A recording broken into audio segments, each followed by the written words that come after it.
Buckle up, guys. Today we are going to dive into one of the most intense courtroom battles you've ever seen, where a plaintiff challenges a judge's impartiality, and the chief judge methodically explains what really takes to prove bias.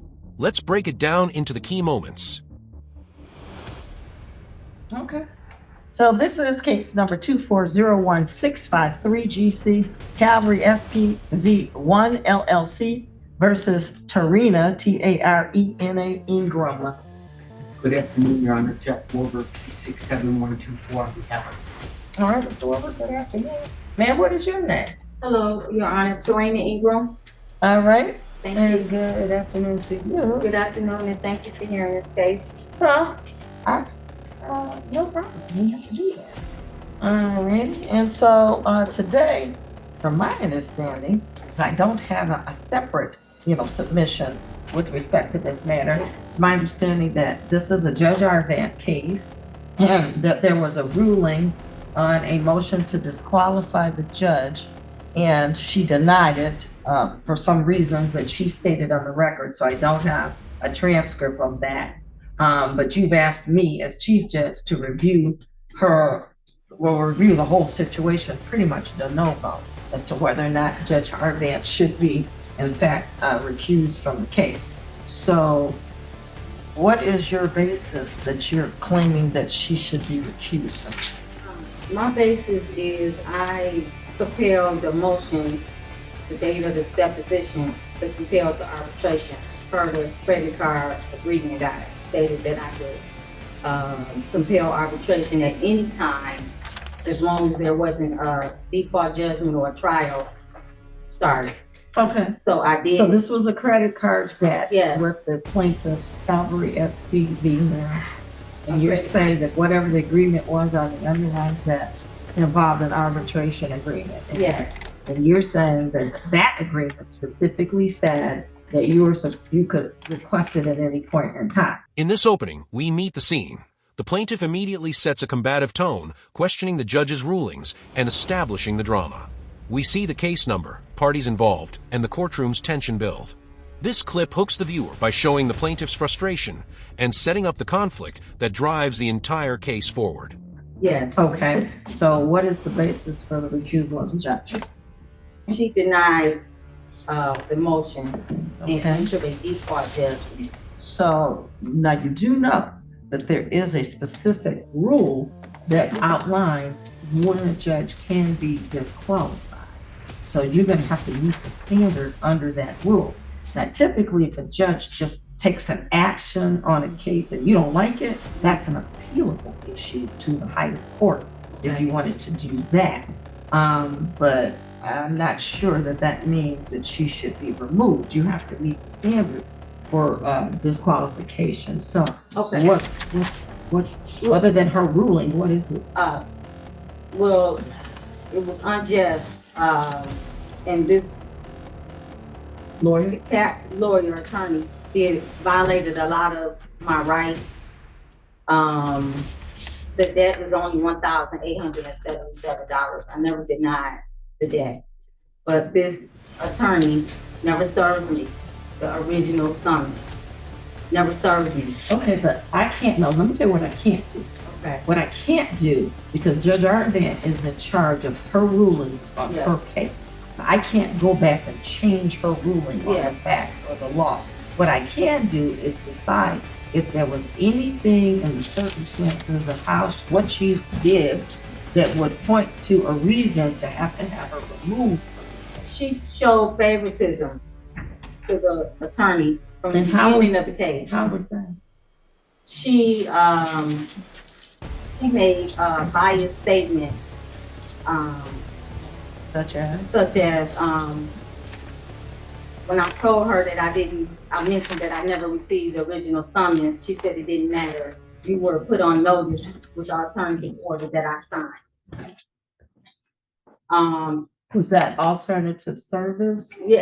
Yeah. So what we call alternate A service? second summons or alternative Oh, alternative order or so it sounds like you're saying that she's basically saying if you didn't personally have it, that alternate service would satisfy it.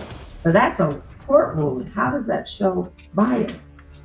it's just statements that she made. She didn't, everything that I said, she didn't hold him accountable for anything. She didn't ask him anything. Well, what steps did you take to serve her? She just showed him favor. He told her, he said that, Your Honor, you know me. I've been in your court before. He made oppressive statements, and during the mediation on the Zoom video, the judge is going to enter default judgment against you. He said it several times, like threatening and abusive and oppressive statements. Okay, that's what he did though. Yes. So here's the thing. The rule really sets out the kinds of things that the judge has to do. This is a pretty high standard to get somebody removed. And I understand you might not like the way she ruled on something. And it could be the case that you don't understand how she applied the law on some things. Because I will say this, and I'm not commenting on the validity of her ruling, but I can tell you that alternate service is usually given by court order when someone has had trouble personally serving. And so that is considered good service under the court rules. Yes. So I don't know if there was something wrong with her ruling there, but I can just tell you that that pretty much is normal. And if you're following the rules, if the judge is doing that and you don't like it, the real remedy is to appeal it and see, not to me, because I'm not a judge, but appeal it to the next higher court if you think that there's something legally wrong with what she did. Right. Because, you know, for this, you have to have real specific facts of how the judge was biased or prejudiced. What is it she actually did other than just ruling on the motions or ruling on your requests or saying things like, well, it doesn't matter because you got alternate service. That's not a bias. That's really stating what the law says. Right. So you have to have a really good reason to show bias. But it was my third motion, the third one. She already listened to the disqualified one and she denied that. Right, and that's what you're appealing to me, is her denial of that. I'm appealing the default judge. Here, the plaintiff attempts to argue that the judge was biased, claiming favoritism toward the opposing attorney. The chief judge interrupts to clarify her role. She cannot re-argue the original case, only determine if bias exists. The suspense builds as viewers see the high stakes, the frustration of the plaintiff, and the precise, measured explanation of what constitutes judicial bias. I can't do that. You have to go to circuit court to appeal her ruling on the set-aside default.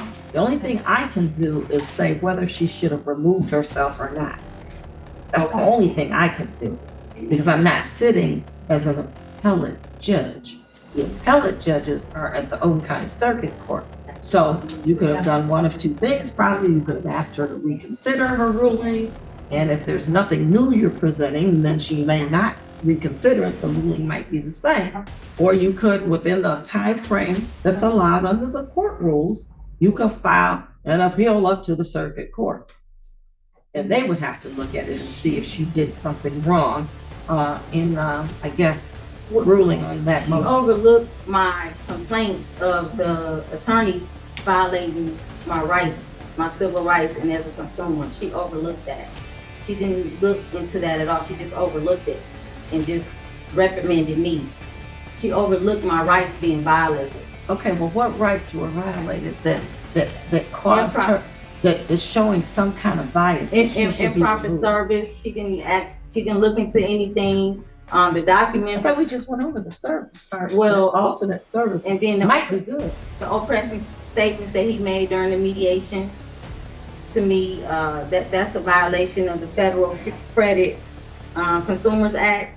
That a debt collector or whoever's not supposed to make oppressive, abusive statements to collect the debt. He said it several times. Well, what? Okay, so I don't know what you asked her to do because I have no transcript. No one has given me a transcript of what actually occurred. And I'm really hearing this de novo, which means from the beginning, as if you never did it over there with Judge Arvin. So I'm trying to understand, what is it? Now, let's just say he did what you said, and he said some oppressive statements to you. What about that causes the judge to have to remove herself from the case because he made these statements to you in a mediation? Which, and let me just say this, normally whatever's done at mediation, we don't know anyway. We don't really get involved with these. Okay. That's called a settlement process. Okay. So we usually don't even know what happened at the mediation, or what, if there was an offer or not, and where they were, or how other parties were apart, you know, what you offered them, what they said they would accept or wouldn't accept. We don't really know that, because that's a settlement negotiation tool.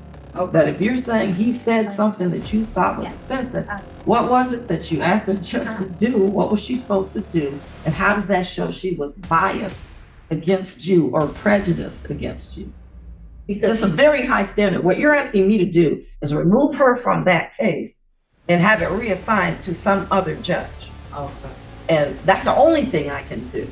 I can't look at whether she was correct in her ruling on something, because that's an appellate. Okay. That's an appellate issue. But I can say if something she did seemed like it was rises to that level of bias or prejudice against you, then I would say that motion, if you're asking for her to recuse herself, then that should be granted, and then I would have it reassigned to someone else. Either myself, it's a blind draw, myself or the other judge could possibly get it, but you would have to meet that standard just on that. So unless she said or did something that shows bias, we can't worry about the actual ruling itself. Okay. If you understand the difference? Yes, I do. Yes. She made a few statements. I mean, this happened a few months back. I can't recall everything, but I did write some things down. Like I said, she was showing bias favor towards him when he told her, "You know me, Judge." And she made a comment about, well, some people just don't like to be served. I think that was biased. That wasn't just for her to say that, because he never served me. So she was automatically. When you say serve, you mean personal? The summons, yes. Yeah. And she said, well, some people just don't like to be served. Well, how's that biased though? That's just a fact that is actually accurate. There are people that what we call evade service. Right. And if people evade service, then they can come back and ask the court for an order of alternate service, meaning that you don't have to hand it directly to them. Right, but you tack it do. On the door or something. Yeah, you have to tack it. You have to do it certified mail and first class mail. Do things that would be reasonably calculated to get a person notice of a lawsuit. And he didn't do any of that. He didn't do any of that, and that's what I'm saying. She didn't listen to me, period. She didn't look into anything. Okay. He didn't do any of that. So you believe she was expressing a bias because she didn't look into the case, the details, and details of the service. Of me. Yes, and what I'm claiming, I showed up, what I'm saying. She didn't look at anything. So he didn't do any of that. He didn't do anything. He just was deceptive and did all these tactics that he's not supposed to do, and he got away with it. And she empowers that. It's an article that I submitted to her about these debt collectors buying debts less than $2,000 for pennies on the dollar, and they're targeting minority and predominantly black communities. There's a justice report. Okay, well, what would you like her to have done with the article and the fact that I would have liked there might be look targeting into black it and listen, give me a chance and be just and fair, and not look at me and treat me like I'm a criminal because I experienced some financial hardship. I paid my bills. I had 11 credit cards that went bad. I paid them all. I'm down to 4. She didn't give me an opportunity to express and state my claims and show proof. She just reprimanded me, and she directly favored him and gave him the green light to do what he's doing. He never served me. He went to for a gun. Didn't we just say though that she ruled on the service and said that there was alternate service, so she didn't have to serve you, and they didn't have to serve you personally? But he didn't serve me at all. He didn't serve me. Well, you don't think you got it served any other way? It wasn't tagged. It wasn't sent by mail. It was nothing. No. There was no certificate. There was nothing. No. And wait a minute. Hold on before I'm gonna get right to your turn. So normally the judges would look in the file, right, and it will show how it was served. Right. You're saying this section dives into the technical side of the dispute, the original summons, alternate service, and claims of procedural unfairness.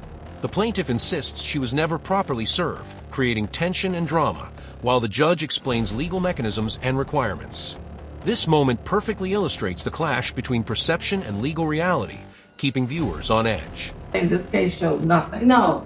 Okay. And there was a few documents that some server documented that they came out to my home. Well, that's what we Three looked at. times. 2 times I was at work. They were work hours. I worked 9 to 5. Two of those times was work hours. And then the third time, I don't know, I think it was on a Sunday or something, and I'm home. I'm out walking my dog, I'm sitting on the front porch. But the 2 times it was documented, that because I looked at the register, it's called register or something. I came up here. It's called register and accident or something. Yeah. Yeah.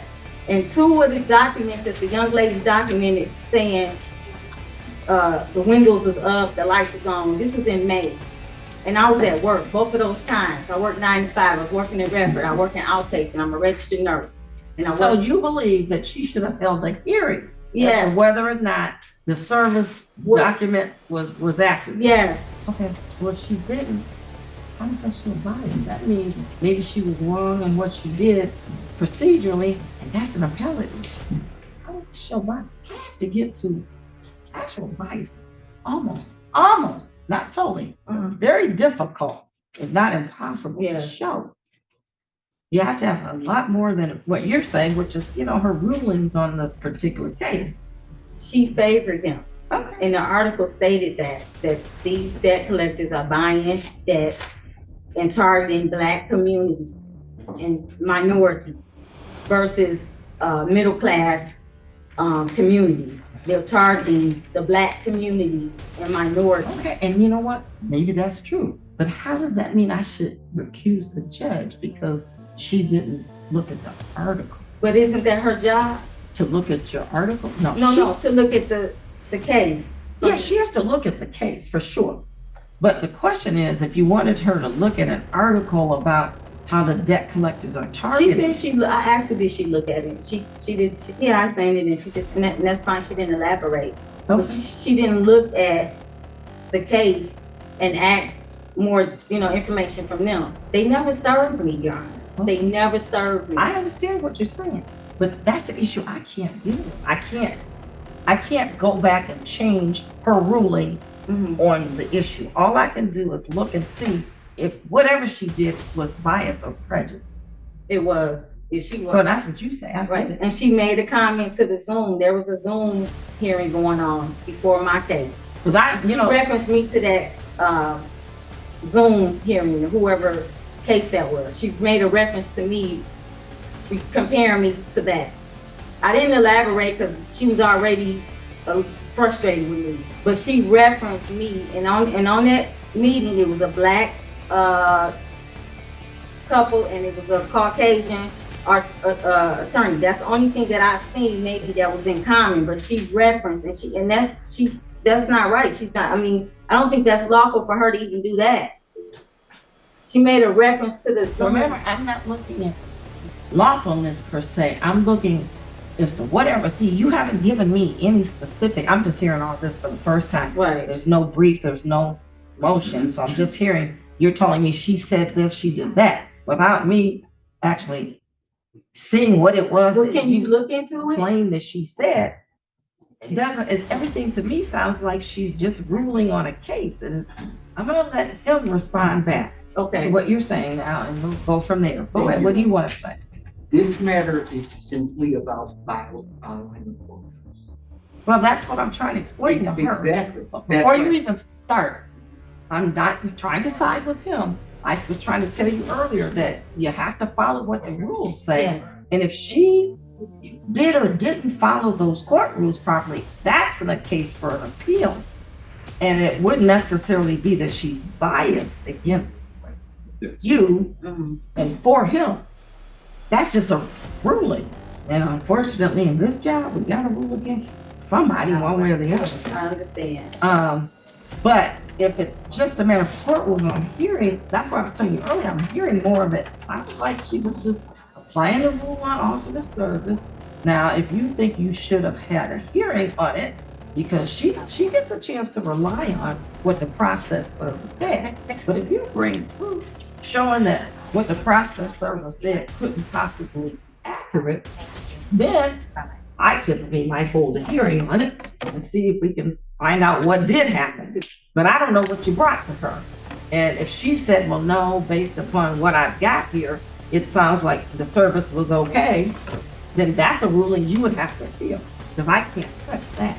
Right. I cannot go behind any other judge and change their ruling on something. Like I said before, it's simply a matter of if they did do something and it showed bias, then I can take the case away from the judge and assign it to somebody else. So that's what he's saying, is he believes it's mostly, as I was trying to tell you before he started, Yes. mostly kind of like a court rules issue. Did she just rule on the court rule, whether you like it or you think she was wrong or right? Does that show bias?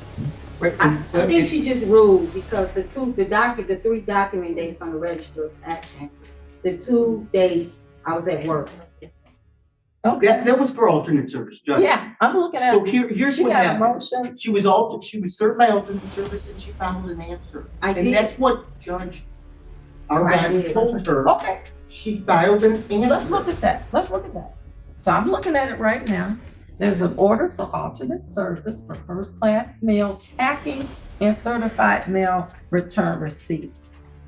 That's the things that we usually allow when someone is not able to serve personally. And that was signed on June 25th.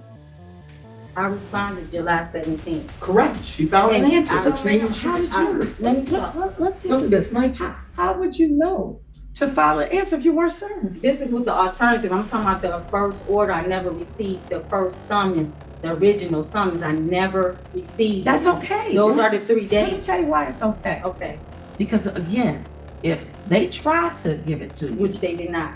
well, I don't know if they did or not. If you They look at would've- the days, those out of the 3 times that was documented, 2 of the days was work out. Okay, well, once they put that in and they say what they say, that they went to your home on a day, you say you're at work, we don't know specifically where you are. It's an ex parte motion. That means that we're only hearing from the one side. They tell us that they can't find you for whatever reason. Then we order the alternate service. The real issue is, did you get it by alternate service? And you must have, because you filed it. I filed. So The chief judge pushes back, dissecting claims of bias while explaining what is actually required to prove prejudice. The plaintiff's accusations of deceit and unfair treatment collide with calm, legal reasoning. The courtroom tension peaks here, as viewers witness the real challenge of holding a judge accountable and the high standard necessary to succeed. there's really nothing wrong in that process. It's failure. The law is failure to process. They failed to serve me. Ma'am, I'm trying to tell No, you, I understand what you're saying, though. they didn't serve you by hand, but they served it properly by law. Because as Mr. Werber said, the court rule allows them to do it alternatively. Right. So they can do it the way they did it, Yes. and it's good. And that's fine. Yeah, I understand that. But what I'm saying is, and I know there's nothing that can be done about it because you have to have proof this and that. What I'm saying is they were deceitful with the first summons. But that's neither here nor there because I can't. But how does that mean the judge did something wrong? Because she didn't look into it. She didn't look at the register. She didn't look to see, did you try to serve her? She didn't look. Because out of the 3 I times, can see it right here. And they just tell you the 3 times. We don't have to go into a hearing on that because it's ex parte. That means that okay, you don't have a say in that motion okay, because you're not a party to the case yet. We're only talking to the people that are a party in the case. They're telling us we're having difficulty finding her. which is a lie. Okay, that might have been. Maybe they were wrong. Yeah, they were lying. They- Okay, But I don't know. But that's what we get. right. And Okay. so we don't go investigate to that degree. We understand. take them at their word that they have not been able to serve you personally. And as long as they serve you alternatively, and we authorize that, that's good service, whether they didn't serve you the way you wanted to be the first time or not, whether it was a mistake or they actually lied about it, as long as they got you served is what the courts are really, really concerned Okay. about, because Gotcha. you have to have an opportunity to come forward and be heard. Right. And you did have that opportunity On the second one, yeah. on the second. So she wasn't wrong in telling you, well, we're not looking at that. Right. Because we got good service on you and you did file your response. I did, and then I filed my response on the 17th, and then they came out again on the 23rd and tacked it to my garage door. No envelope or anything. The packet was really thick. When I pulled up at home, the packet was on the ground outside my garage. Yeah. You know, But that's still service. but it's not proper. Ma'am, I'm here to tell you, if you had this case before me, you wouldn't like me either. Because I probably wouldn't rule the same way. But I understand the way that you're explaining it. Yeah, but I'm trying to do my best to Yeah. make sure, and I like my litigants to understand what's going on, to know that they're being heard, and to know that even if your argument's considered, if I got a rule against you, at least you understand why. Right. Yes. And that's what I think is important. So hold on, let's hear from Mr. Werber some more. Go ahead, Mr. Werber. I appreciate your patience here, and I think Judge Arvon did exactly the same thing you did when explaining to the defendant why she was served. So maybe it just comes off better from me. It Whatever reason. might have, but She you- recommended it. You both said exactly the same thing. And I was there and I listened, and Judge Arvon tried to tell her exactly what you just said. No, she did not. Excuse me. She was recommending me. Hold on, he didn't interrupt you. I'm You gotta sorry. let him speak. Yeah. It was exactly the same. Again, the defendant keeps on referring to a default judgment. There was never a default judgment entered in this case. Yeah. There was a motion for summary disposition filed. Right. Oral argument was heard, and the judge granted the motion for summary disposition. Nothing unusual was taken, and I want to make sure for the record, we remember that just today, the defendant admitted that she had the credit card did. and I didn't deny it. admitted that she owed the debt. She did. So Yeah. what are we doing here today? Right. Excuse me, I am not gonna allow Okay, this. stop. You don't have First to of all, yell. nobody allows anything but me. Yeah. So address it to me, Mr. Okay, Werber. I I would- know both sides are first. I would appreciate you telling her not to talk when I'm talking. Yeah. So ma'am, that's what we don't do, is when he talks, I I listen. talk. Because otherwise the court can't hear what either side is saying, and you want me to be able to hear it. And yet nobody wants to fine anybody for contempt because you're disturbing the process, because you're talking over each other. I don't like to do that. I very rarely do that. So I'm just telling you, just wait, just calm down. It's okay. Let Mr. Werber, you calm down too. Wait, because you be yelling in my courtroom, and we don't do that, I Mr. Werber. apologize. Okay. So the history of this case, Mhm. the defendant filed to dismiss. Right. It was heard Mhm. and denied. Right. She filed a motion to compel arbitration. It was heard and denied. Mhm. Plaintiff filed a motion for summary disposition. Oral argument took place. It was granted and the judgment was entered. This was all back prior to November. Okay. The court rule is very clear that MCR 2.003 sets forth the grounds and procedures for disqualification of a judge. Right. Two things have to be filed, very important. Number one, the motion is to be filed within 14 days of the ruling. Number two, an affidavit, sworn testimony that's notarized must be attached to the motion. Neither of these were done. I was served with this motion on Monday, February 10th. What did you receive? I received a motion to, biased and favoring plaintiff denied. Motion to compel arbitration on February 10th is when I received it. So again, defendant has not followed the court rules again, which has to be done. And I will just simply really quickly discuss the motion to compel arbitration. You must, in your answer, as an affirmative defense, Yeah. plead arbitration. I'm not and even defendant. getting into Judge Arvin's ruling on that. I just want to know how she was, well, however she ruled, wrong or right. Yeah. And How is she showing bias is what I'm exactly. talking about. There's been And that is true, that you do have to plead, even though your contract may say, we don't mind when you ask for arbitration. The law says you have to plead it in your first answer, because it's what we call an affirmative defense. And it's something that could defeat their whole case. And so that's what an affirmative defense is. And those kind of defenses, you have to state it in your answer. So I don't know what the judge did, because I don't have a transcript. But if she said you didn't plead that in your first answer, then it's not timely, then she has to deny that motion. But I'm not here to say she was right or wrong on denying the motion. I'm here to see whether in denying the motion, was she showing some bias? And it sounds to me that she was just trying to follow the court rule that says you have to plead it. And the unfortunate part about it in these type of situations when you don't have a lawyer is you don't know what those rules say. And so you're kind of at a little bit of a disadvantage. Yes. That doesn't mean that she was doing it wrong in an effort to show a bias against you. So he's right from that standpoint that if she did do that, she was probably right.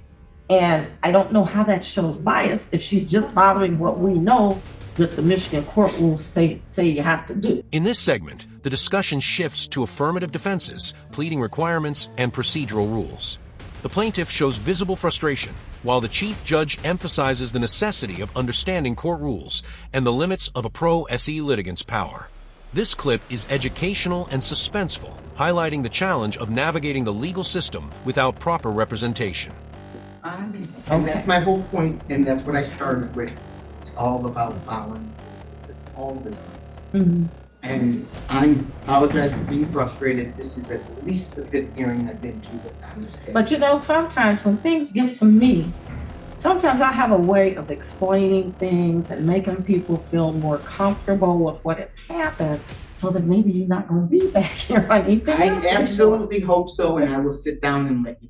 Okay, so ma'am, I'm hoping that you're understanding because he's right that the court rule in order, and my role, as I told you, is very limited. Yeah. So the court rule just does require, as he said, those certain things. You have to file a motion with a certain time frame. You should file an affidavit, and you didn't do any of those things. But even if you didn't, you still have to be able to show me bias and prejudice. And I'm going to show you a little bit what the law says, is that a trial judge is presumed to be unbiased. So you're starting with that standard, that they're presumed not to be biased. Okay. And then you have to then break through that rule to show me how they are biased. And so there's a case that supports that, and it's People versus Houston. Okay. 179 Mishap 753-756. So that's the case from the Michigan Court of Appeals. And the party that wants to have the judge disqualified, which would be you, would have the burden of proving that your motion is justified and that the judge is either biased or prejudiced. Okay. And then that's under that rule 2.003, and you can feel comfortable in writing that down. You can look it up online. You can just put Michigan Court Rule 2.003. It'll pull it up and it'll show you everything that the rule says. Matter of fact, I even have a copy of it. I'll give you the copy. Okay. And so you must overcome what we call the heavy presumption that the judge is not biased. And so the rules say if the judge is biased or prejudiced, then of course he or she should be disqualified. If the judge, based upon objective and reasonable perceptions, that means a reasonable person is looking at the whole thing and they come to the conclusion that it could be a serious risk of actual bias which impacts your due process, or the judge has failed to adhere to the standard that we call the appearance of impropriety. That means if the judge is in a situation and it looks unfair, then they should probably be removed. So you have to show the actual bias, or that there's a serious risk of actual bias which will affect your constitutional rights, or if the judge is showing the appearance of impropriety based upon something that they've said or done. That's very high standard. Yes, it is. It is. And then, let's see, I'm trying to see if I got another case here for you.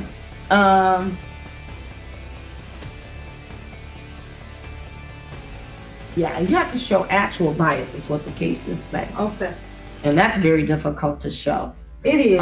It's difficult, period, as a consumer when you're standing against someone that has a law degree. Well, it's difficult. Right, because you know what, if you understood it a little bit better, you might have said, okay, maybe I get why she did what she did. But nothing that it sounds like that you're even telling me meets any of these. But I did do some research, and I am starting to become educated with these laws of these debt collectors, what they can do and what they can't do. Well, then, you know what? You could seek counsel and see if you have some claim. I guess is that. Yes, I will, because But right now, I don't know that you do. even on my credit report, they filed inaccurate information. Now we just gave you a copy of this, the court rule we've been citing, 2.003. And that's what the rule says as far as, what you have to show. And then the cases that I just cited to you tell us what that rule really means. Okay. And so I don't think you've shown me the actual bias standard that would be required for me to remove the judge from your case, nor do I think that you have shown me that it's a circumstance where it's the appearance of any impropriety that the judge has done. It sounds like she was just ruling, whether right or wrong, pursuant to the court rules. Also, I'm not sure that you have showed me that there was any serious risk based upon something about the circumstances that there could be bias. So there's no actual bias, there's no serious risk of bias, and it does not appear that there is any appearance of impropriety here. Here, the Chief Judge breaks down Michigan Court Rule 2.003, explaining the presumption of impartiality and the burden on a party to prove actual bias or risk of bias. The plaintiff begins to grasp how difficult it is to meet this standard. This is a pivotal educational moment, showing viewers the real standards behind judicial decision-making and why judges are rarely removed. So I'm going to have to deny the motion to remove her from the case.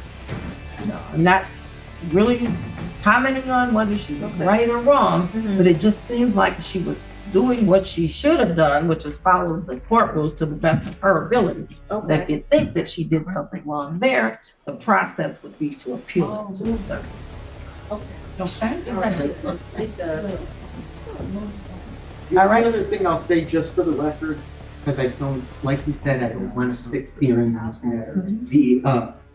At least based on. Okay, stop.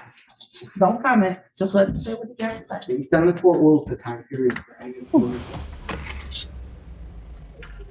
Okay, well, you can look into this. Yes, I will. If you want. Telling you based upon what he knows the rule to be. If you wanted to appeal, you probably have the time. Okay? Did you have any other questions? No, Your Honor. Thank you so Very much. good. I will prepare an order denying the motion, and it'll say for the reasons here stated on the record as well. Thank you. Thank you. Thank you, ma'am. Okay. The climax and resolution. The Chief Judge denies the motion to remove the original judge, clearly explaining that procedural compliance and the presumption of impartiality favor the judge. The plaintiff is left frustrated, but the legal explanation is crystal clear. This ending ties the entire narrative together and reinforces the high standard required to prove bias. That if you enjoyed this breakdown and want to see more courtroom insights, make sure to like this video, subscribe to the channel, and turn on notifications so you don't miss any of our content. We'll see you in the next video.